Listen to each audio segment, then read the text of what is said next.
चंदनपुर गांव में दो बहनें रहती थी, सावित्री और सावित्री का भाग्य थोड़ा कठिन रहा।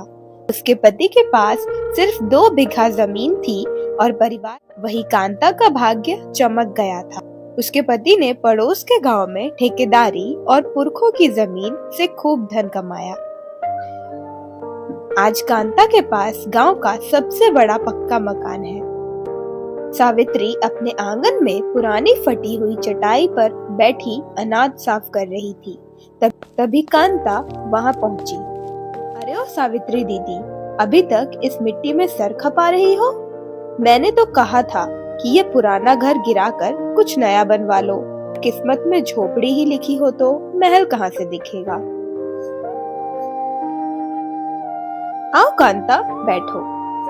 भाग्य भाग्य की बात है बहन, हम खेत से पेट भर लेते हैं, वही बहुत है। तू बता, आज इधर कैसे आना हुआ? बस गांव के मेले में चढ़ावा चढ़ाने आई थी। सोचा तुम्हें भी दिखा दूं कि असली चढ़ावा क्या होता है। हमने मंदिर में 1 लाख रुपए दिए हैं। तुमने तो शायद 5 रुपए की मिश्री चढ़ाई होगी। सावित्री शांत रही। उसने सिर्फ इतना कहा, भगवान तो मन देखता है कांता, रुपया नहीं।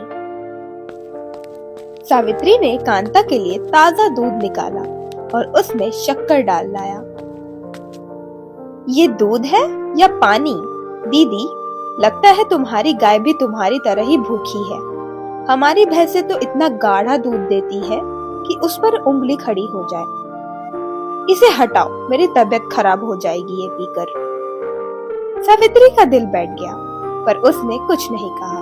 वो हमेशा से सहनशील रही थी। उसने सोचा, बहन है, शायद पैसों की गर्मी बोल रही है। और सुनो, कल मेरे बेटे का जन्मदिन है, आना जरूर, पर थोड़े ढंग के कपड़े पहन कर आना। मेरे ससुराल वाले बड़े लोग हैं, कहीं तुम्हारी इस फटी धोती को देखकर मेरी नाक न कट जाए। अगर कपड़े ना हो तो बता देना, मेरी पुरानी उतरन पड़ी होगी, भिजवा दूंगी। सावित्री बहुत दुखी हो गई। उसने धीरे से कहा, हम गरीब जरूर है कांता, पर तेरे पुराने कपड़े पहनकर तेरे रिश्तेदार के सामने नहीं आएंगे। तू फिक्र मत कर। जन्मदिन का दिन। सावित्री ने अपनी सबसे साफ साड़ी पहनी और एक छोटा सा नारियल और एक शगुन का लिफाफा लेकर कांता के घर पहुंची। कांता ने जब सावित्री को देखा तो उसे अपनी शान में कमी महसूस हुई। अरे सावित्री दीदी, मैंने कहा था ना कि उतरन भेज दूंगी। आप क्यों चली आई इस हालत में? देखो मेरे परिवार वालों को, पांव से सर तक सोने में लदे हैं, और आप एक नारियल लेकर आ गई। सावित्री वहां खड़ी सब सहती रही। कांता, ये नारियल मेरे खेत का पहला फल है, इसकी किस्मत तू नहीं समझेगी। और ये लिफाफा, इसमें मेरे पति की महीने भर की कमाई है। छोटा है पर ईमानदारी का है। ईमानदारी से पेट नहीं भरता दीदी। आप जाइए, पीछे कोने में बैठकर खाना खा लीजिए। बड़े लोगों के बीच में मत खड़े होइए। जिंदगी हमेशा एक जैसी नहीं रहती। कुछ महीनों बाद कांता के पति ने एक सरकारी ठेका लिया, जिसमें उनका सब कुछ डूब गया। कर्ज लेने वालों ने कांता के घर पर कब्जा कर लिया और उसके गहने तक बिक गए। एक दिन कांता और उसका परिवार पैदल चलकर सावित्री के दरवाजे पर खड़े थे। कांता का चेहरा उतरा हुआ था और उसके हाथ खाली थे। दीदी, हम बर्बाद हो गए, सब छिन गया, मेरे पास रहने को जगह नहीं है। उस बैठ कांता, ये घर कच्चा है, पर इसकी छत तुझे कभी भीगने नहीं देगी। जब तक तेरा वक्त सही नहीं होता तो यही रहेगी। कांता को सावित्री के घर आए 1 हफ्ता हो गया था। सावित्री ने अपना एक कमरा खाली कर दिया था ताकि कांता का परिवार रह सके, पर कांता के तेवर अभी भी वही थे। सुबह सुबह जब सावित्री खेत जाने की तैयारी कर रही, कांता, थोड़ा सा दलिया बना दिया है, खा लेना, मैं शाम तक लौटूंगी। दीदी, ये दलिया, इसकी महक ही ऐसी है कि गले से नीचे नहीं उतरती। हमारे घर तो सुबह सुबह पराठे बनते थे, वो भी असली घी में डूबे हुए। तुम्हारे यहाँ तो घी का डब्बा भी खाली पड़ा है। अब जो है वही है बहन, वक्त खराब है, थोड़ा सब्र कर ले। वक्त खराब है? मेरी किस्मत नहीं, ये दिन तो बस थोड़े दिनों के हैं। देखना, मेरे पति फिर से बड़ा ठेका लेंगे। मैं तुम्हारी तरह इस मिट्टी में मिलने के लिए नहीं बनी हूँ। गांव में एक पंचायत बैठी थी जहाँ गरीबों को सरकारी सहायता मिलनी थी। सावित्री ने सोचा कांता का नाम भी लिखवा दे ताकि उसे कुछ अनाज और पैसे मिल सके। जब दोनों बहनें वहां पहुंची, कांता ने देखा कि गांव की वही औरतें वहां हैं जिन्हें वो कभी नीचा दिखाती थी। क्यों कांता, अब मिल गई शांति? बड़ी बुलेट पर घूमती थी, आज लाइन में खड़ी हो। जुबान संभाल के बोल, दिन फिरे हैं, खून नहीं बदला मेरा। आज भी मेरी एक जोड़ी पायल तेरी किस्मत से महंगी है। वो तो बस बैंक वालों ने रख ली, वरना तेरे जैसे 10 को नौकर रख लेती। कांता चुप कर, यहाँ हम मदद लेने आए हैं, लादने नहीं। तू मांग मदद। सावित्री, मैं तो अपना हक लेने आई हूँ। इन भिखारियों के बीच खड़ी होकर मुझे अपना अपमान लग रहा है। सावित्री ने मेहनत करके कुछ पैसे जोड़े ताकि कांता के बेटे की पढ़ाई रुक न जाए। एक शाम वो पैसे लेकर कांता के पास गई। ये ले कांता, छोटू की फीस भर देना। मैंने खेत के अलावा पड़ोसी के यहाँ कपड़े सिलकर ये जोड़े हैं। बस इतने? इतने में तो मेरे पति एक दिन में तंबाकू खा जाता है।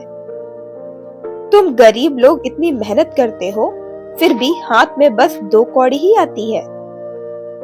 दीदी, तुम्हारी किस्मत ऐसी ही है, हमेशा दूसरों के लिए घिसटो, पर फल कुछ नहीं।